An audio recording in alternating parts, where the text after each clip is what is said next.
bombastic side eye, criminal offensive side eye.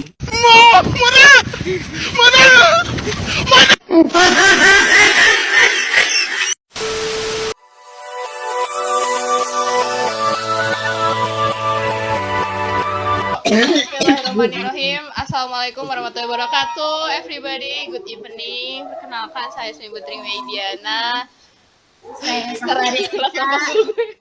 Saya Rizka Novianti. Saya Siti Salama Fatmawati.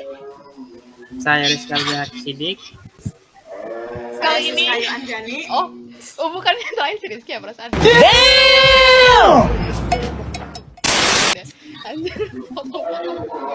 Kali ini kita bakal bahas tentang etika dan hukum ya, mengenai drama-drama yang terjadi di media sosial. Oke, siapa yang mau pertama kali ngegosip? Silakan. Aku dulu boleh. Boleh, kok enggak? Jadi ada cerita gini, di mana sekarang itu kan lagi berlangsungnya Olimpiade Paris 2024 yang dilaksanakan di Paris ya. Nah banyak banget cabang-cabang olahraga. Nah salah satunya itu basket yang dimana ini tuh salah satu cabang olahraga yang banyak digemari gitu. Nah yang menjadi kontroversi adalah merupakan salah satu line up di US gitu, atau Amerika Serikat gitu yang line up-nya itu bukan main-main gitu, yang merupakan salah satu atau All-Star NBA atau pemain ternama di Amerika Serikat. Nah yang menjadi masalahnya itu kenapa? Karena sebelum pertandingan Olimpiade itu sendiri itu ada pertandingan persahabatan atau sparring antar negara persahabatan gitu, yang itu tuh line up itu ada dari negara Jerman, Australia, South Sudan, Serbia. Nah pada pertandingan South Sudan dan Serbia itu Amerika Serikat itu mengalami struggling atau apa ya, jadi mereka tuh mainnya tuh nggak sebagus yang dibayangkan oleh penonton. Jadi banyak banget media, salah satunya itu media ternama yang udah biru gitu, yang sering banget bikin konten-konten tentang olahraga, tentang pokoknya berita-berita tentang yang maraknya banget tentang olahraga gitu, yang dimana bilangnya merupakan tim USA itu bilangnya itu kan The Avengers atau tim terkuat di bumi ya, yang line up-nya itu banyak banget legenda-legenda basket. Cuman kenapa bisa dikalahkan ataupun tipis banget dengan negara Serbia dan South Sudan yang merupakan pemainnya itu masih muda gitu, tergolong muda. Nah akibat berita itu banyak banget netizen ataupun konten kreator yang membuat jadi mereka tuh percaya akan berita itu dan memojokkan bahwa line up ini tidak sekuat yang mereka bayangkan dan memojokkan mereka. Jadi mereka tuh gak percaya akan kekuatan The Avengers atau tim ini. Padahal kan sebenarnya sparring ataupun pertandingan ini tuh kayak persahabatan aja gitu, nggak terlalu serius. Cuman netizen kan tahu sendiri ya kalau misalnya udah dihasut gimana. Dan menurut aku itu tuh masuk ke masalah etika jurnalistik, yang dimana delapan itu menyebutkan bahwa wartawan itu nggak boleh menyudutkan ataupun membuat orang ini pokoknya merugikan orang itu, menyudutkan bagaimanapun kasus apapun. Menurut kalian gimana? Itu maksudnya kemana? Ada yang mau ngasih pendapat? Mungkin saya ya. Kenapa kalian jadi pada formal sih? Stop it. Get some help. Mulai deh ya. Kalau menurut saya ini tuh masuknya ke etika jurnalistik dan termasuk pasal juga. Masuk ke pasal 3 di mana wartawan Indonesia selalu menguji informasi, lalu memberitakan secara berimbang, tidak mencampurkan fakta dan opini yang menghakimi, serta menerapkan asas praduga tak bersalah. Nah di sini tuh si medianya kan beropini ya, lebih ke menghakimi, sehingga membawa atau menggiring opini, sehingga orang-orang juga lebih percaya ke medianya gitu, karena medianya juga banyak yang menggiring opini. Ya betul. Jadi banyak yang meragukan tim terkuat di bumi ini. Yang lainnya? termasuk melanggar kode etik jurnalis juga nggak sih? Soalnya kan kayak menggiring opini. Harusnya kan sebagai media itu bersifat netral. Ya sih, betul. Tapi karena masalah ini juga sekarang udah dibantah sih medianya karena ternyata Amerika bisa mengalahkan mereka dengan nilai poin yang sangat jauh gitu. Jadi gak menjamin bahwa pertandingan persahabatan itu menjamin apa kerja keras mereka sih. Mungkin cukup sekian dari aku. Yang lain topiknya mungkin. Bentar ya, bentar. Wait a minute. Ya, Olimpiade Paris yang mau aja. Yang LGBT temennya yang kemarin. Ini kan lagi rame-ramenya gitu kan ya, dimana Paris memparodikan untuk opening Olimpik terparah dibilangnya ya, karena telah memparodikan The Last Supper ya, kisah The Last Supper, lupa gue karya apa, yaitu yang literally tentang Kristen ya, agama Kristen kayak Yesus gitu yang dimakan-makan ya, tapi ibaratnya disalahin gitu lah. Nah, menurut kalian tuh dari sisi kode etik dan etikanya tuh gimana? Coba ada tanggapan nggak? A few moments later. Ini sih kalau menurut kode etik ya gak etis gak sih? Ya, kode dalam etika sih tetap aja nggak etis ya, karena apa sih namanya LGBT atau ya yang berbau pornografi itu terutama kan itu ada bagian di mana entahlah itu paham sendirilah orang-orang pakaiannya seperti apa, terus ada yang pakai yang warna biru, orang nggak tahu sih kalian yang biru seluruh tubuh itu kan, oh my god, like, what the hell is happening, itu aja dari sisi etika aja itu udah salah banget gitu loh, kayak mempertontonkan literally Olimpik itu kan ditonton oleh semua kalangan ya, mau yang di bawah umur atau yang umur udah tua, udah dewasa dan sebagainya gitu teh.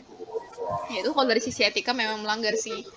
Tapi kalau dari sisi hukum sih harusnya ya, kalau nggak salah tuh tadi di Eropa gitu tuh punya undang-undang yang sama kira-kira tentang jatuhnya penyebaran pornografi ya, yang di publik gitu, itu kena hukuman juga, tapi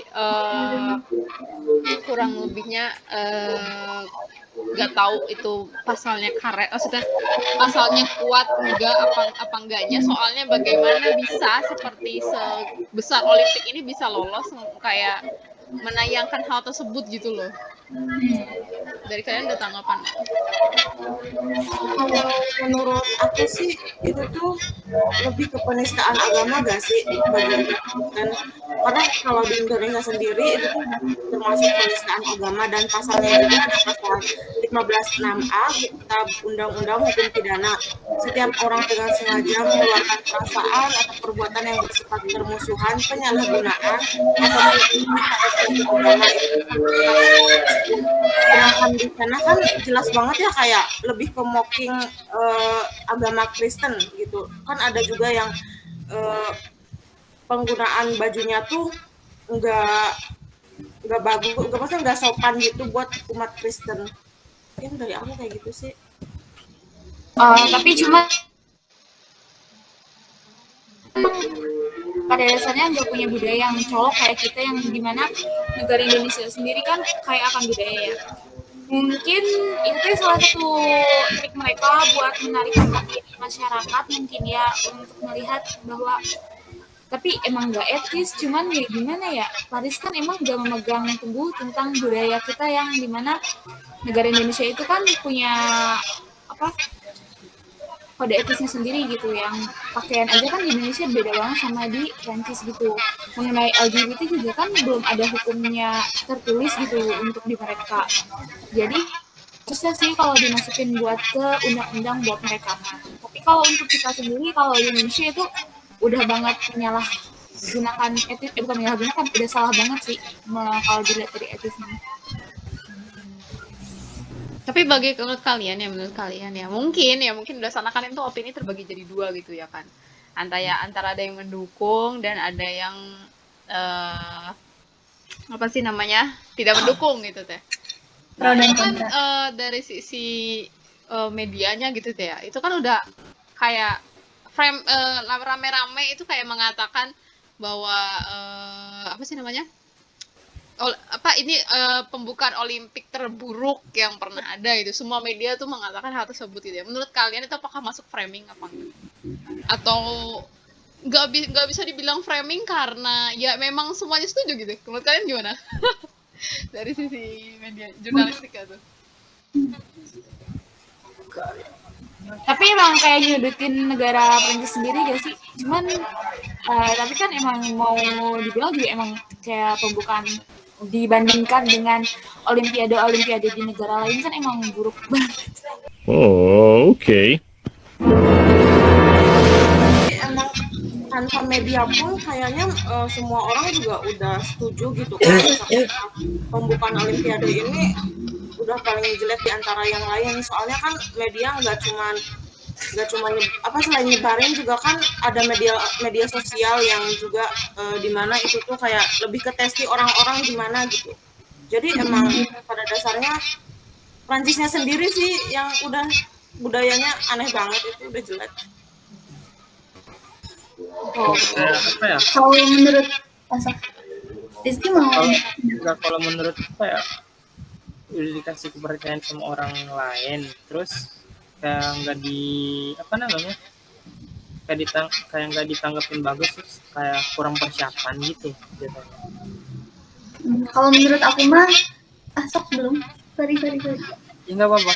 Udah. Ya, kan mereka tuh di Olimpiade Parisnya tuh yang nyelenggarainnya tuh kayak kurang persiapan, kayak nggak nanggepin serius gitu. Jadi apa ya, kayak suka-suka mereka aja gitu, nggak mikirin apa namanya sih, Oh my God! Wow! dia tuh Budayanya yang ya budaya beda, terus kayak dia mayoritasnya kan juga beda banget sama kita, makanya si mereka nggak nganggap serius acara pembukaannya tuh, kayak nggak dibikin serius gitu. Intinya mereka tuh kayak harus butuh persiapan dulu gitu sih. Kayak kurang persiapan, terus nggak nanggepin, ya gitulah pokoknya. Jadi jelek gitu. Kalau kata aku mah justru karena mereka nggak punya budaya yang menonjol, jadi cara biar menarik perhatian teh narik komunitas LGBT yang lagi marak-maraknya gitu loh. Jadi emang sengaja digituin, makanya jadi kontroversi, jadi rame gitu. Menurut aku mah gitu. Tapi kan ada beberapa negara juga yang nggak ngedukung LGBT. Apalagi kayak ditayangin gitu kan, kata yang tadi Yasmin bilang semua kalangan bisa nonton kan. Menurut aku itu kayak yang nggak etis juga. Itu ngeri banget sih penyebarannya, kayak iya luas loh, internasional loh, anjir, ditonton, mempermalukan. Takutnya satanik itu. jadi ini nggak sih, kayak biar ayo yang lain ikut gabung gitu gak sih? Iya, jatuhnya tuh kayak sumpah sih, kemarin itu kayak gue ngeliat cuplikan aja tuh kayak pembukaan Olimpiknya itu kayak tidak ada yang namanya yang berbau olahraga tuh, tidak ada aja. Fokus mempermalukan diri sendiri. Konsep banget. Ya, kayak, sumpah sih. Cuman kan tapi emang gimana ya, emang mungkin budayanya nggak ada yang sehas dengan negara lain, dan kita tuh gak bisa gimana ya, kan emang media tuh cepet banget nyebarnya, kita tuh gak bisa nyegah itu gak sih. Nah itu tuh sebenarnya gimana medianya ngungkapinnya gimana, dan gimana kita nanggepinnya gimana, itu teh masalahnya di situ sih. Cuman emang merekanya nggak mikir sampai ke sana, mungkin mereka mikirnya oh ini bakal bagus gitu, tapi kan enggak gitu buat sebagian masyarakat, apalagi masyarakat yang memiliki kultur yang ketat gitu. tahu perempuan yang pakai baju biru yang gini di tengah? Iya. Iya, iya. Itu ternyata Yahudi. Oh my god. Shit.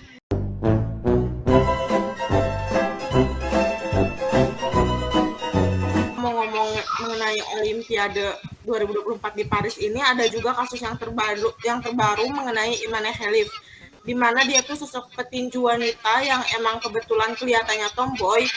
Dan pada saat itu Imane Khelif itu jadi sosok pembicaraan banyak orang karena pas bertanding sama melawan Angelina Carini, si Angelina Carini itu dalam waktu 45 detik langsung menyerah dan mengatakan bahwa dia itu nggak pernah ngerasain dipukul sekeras itu.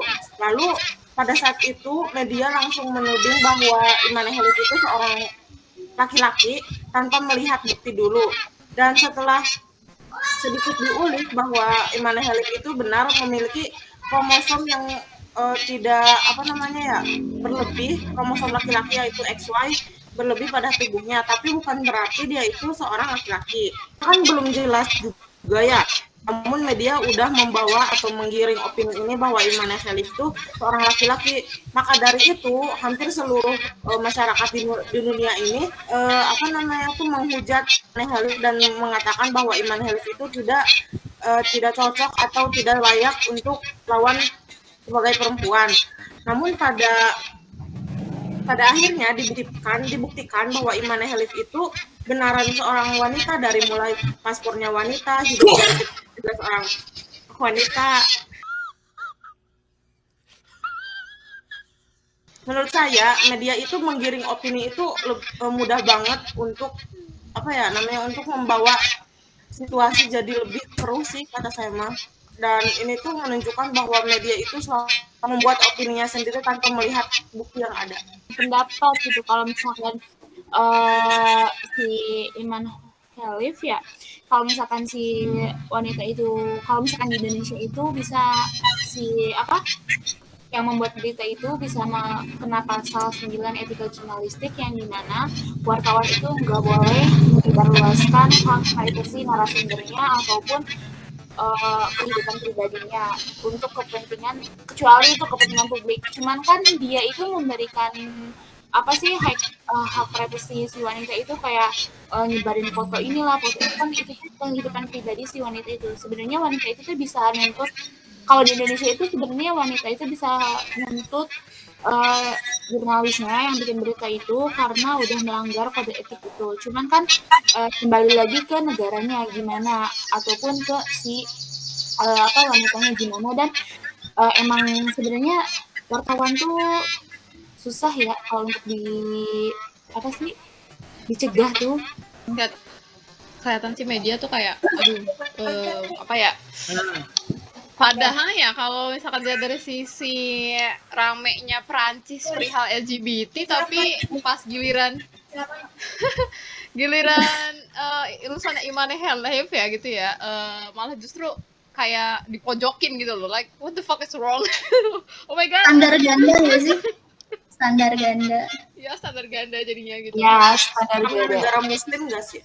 Tapi kasihan juga nggak sih gara-gara media tersebut ya? Enggak, terus padahal kan kalau misalkan diulik lebih lagi ya, negara itu tuh negara Islam yang mayoritasnya Islam, yang nggak mungkin menghalalkan atau mensahkan LGBT ataupun transgender gitu. Iya, bahkan ada undang-undangnya di sana di Aljazair tuh. Dia kan dari Aljazair. Iya, ada undang-undangnya, cuman ya standar ganda dan wartawan dan mungkin negaranya nggak nerima kalah, kita gak tahu.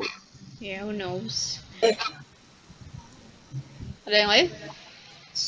Kayaknya antara mungkin juga ya, memungkinkan juga ada dalang di balik medianya mungkin, I don't know. Iya. Soalnya kelihatan aneh nggak sih kayak apa yang terjadi dengan Perancis, pembukaan Perancis sama Imane Khelif tuh kayak beda respon gitu loh. Betul. Beda banget. Betul. Tapi ngerasa nggak sih kalau media teh kalau ada dikasih aturan dikit aja pasti kayak meronta-ronta pengen kebebasan berpendapat, tapi giliran dibebasin malah di-abuse itu tuh. Ya, itu salah satu struggle-nya sih, kayak gimana ya, emang kan ada undang-undangnya yang menjelaskan bahwa wartawan itu bebas berpendapat atau jurnalis itu bebas berpendapat. Cuman kan kalau seperti itu, tapi ada undang-undang memegangnya gitu, yang dimana di negara kita itu masih dipegang teguh sama jurnalis kita, meskipun emang kadang ada yang melenceng gitu, cuman kan enggak sebebas di negara lain yang dimana mereka itu pada dasarnya memegang teguh tentang freedom. I am free, what I am doing itu bener gitu. Kayak nggak mempermasalahkan, kayak ya gue punya hak suara ya, ngapain lu larang gue gitu. Kayak nggak di Indonesia yang dimana Indonesia itu masih takut sama hukum dan masalah hukum yang tumpul gitu. Iya. Ya, I know. Weekend day forever. Ya, jadi di Indonesia sendiri tuh nggak bisa, kayak wartawan tuh masih takut dengan hukum. Kita gak tahu hukum yang mana.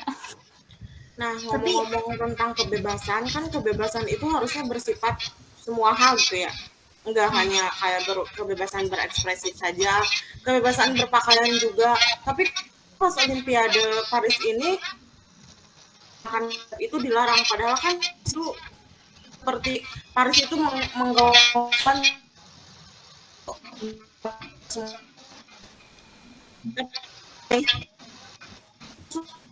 langsung ngekat gitu ya. Gak boleh ada yang pakai hijab, wajib semuanya jangan pakai hijab. Itu menurut saya ya, kebebasan kayak gitu tuh gimana ya, lebih ke media juga kenapa harus setuju dengan hal yang kayak gitu tuh, padahal kan di situ kan kebebasan ya. Tapi mungkin gara-gara muslim di sana minoritas juga nggak sih? Enggak sih, kalau menurut aku mah emang rada paradoks ya.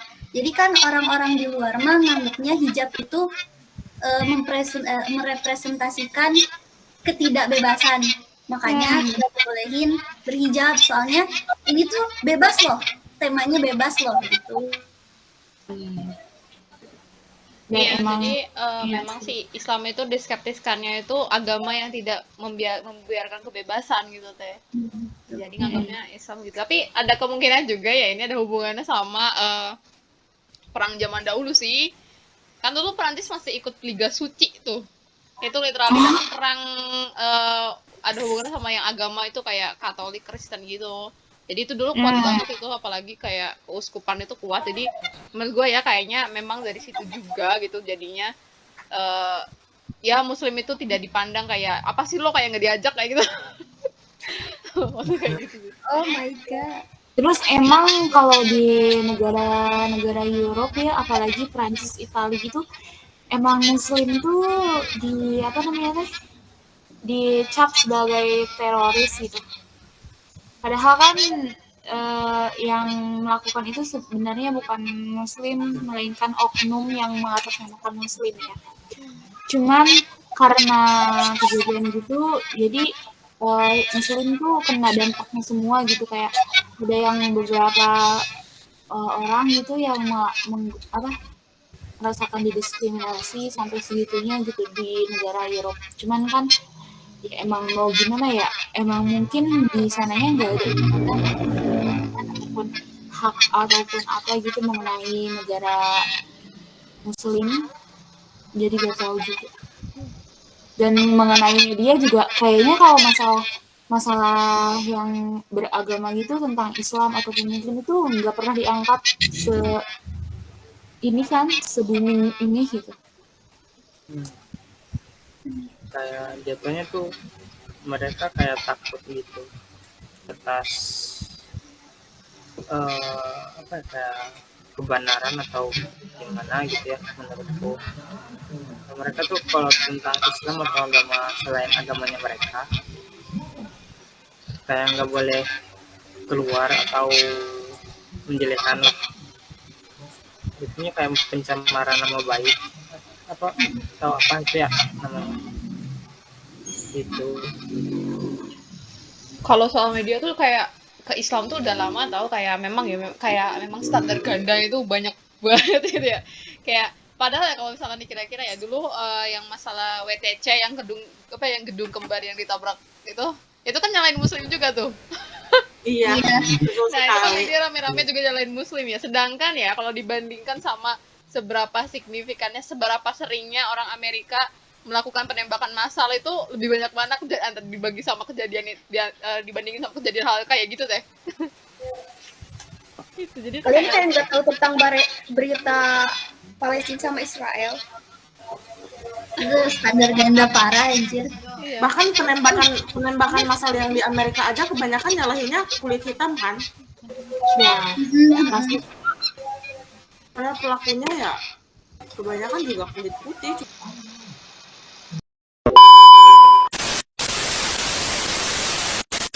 Bener banget. Kesalahan teknis. Tadi kalian lagi ngomongin apa anjir? Belum. Kalau soal penembakan itu memang kayak standar ganda banget ya, kayak ya dibandingin sama kejadian terorisme yang nggak terlalu banyak gitu ya, maksudnya nggak terlalu signifikan gitu tuh ya. Dibandingin sama penembakan yang tiap hari terjadi di Amerika itu kayak kenapa gitu loh. Kenapa kayak apa-apa misalkan ada terorisme dikaitkannya dengan muslim gitu, padahal belum tentu muslim kan gitu loh. Iya, Kenapa anjir. pas gitu loh. Tapi kasus ini tuh si ceweknya kasihan tau. Apalagi dia ibu 2 anak. Oh yang Black Lives Ya, Matters. si Oke. si Sonya Coba Mas tolong Black konteksnya Lives dari Matter awal salah. Oke, I know your face. intinya jadi dia itu kan panggil 911 kan karena takut di dekat rumahnya itu ada perampok. Nah, terus datanglah polisi. Tapi pas si polisi itu datang, dia tuh nanyain identitas kan ke sisanya ini. Terus si polisi tuh lihat kompornya sisanya lagi nyala kan, lagi masak air. Nah, sisanya itu dimintain matiin kompornya sama polisi tuh. Terus mereka bilang intinya kami nggak butuh api di sini gitu. Terus Sonya matiin kompornya. Nah, pas mau angkat panci pas mau angkat panci itu sisanya tanya ke polisi karena si polisinya itu kan mundur. Kenapa kalian mundur atau menjauh gitu? Si polisi itu bilang gini, kami nggak mau kena air panas kamu gitu. Padahal jauh loh jaraknya dari sisanya ke polisinya itu. Terus kayak si polisinya itu sengaja ngejek gitu, kayak ngebully. Sisanya tuh jawab, I rebuke you with the name of Jesus. Artinya tuh aku negur kalian dengan nama Yesus. Nggak terima polisinya Sonya jawab gitu. Habis itu polisinya marah-marah nggak jelas. Terus nembak si Sonya itu 3 kali di kepala. Katanya ibu ini punya gangguan skizofrenia kata anaknya. Tapi si ibunya ini sebenarnya cuma bercanda gitu loh. Tapi si polisinya itu nganggap serius. Kasihan banget nggak sih? Iya. Itu berita di medianya kayak gimana?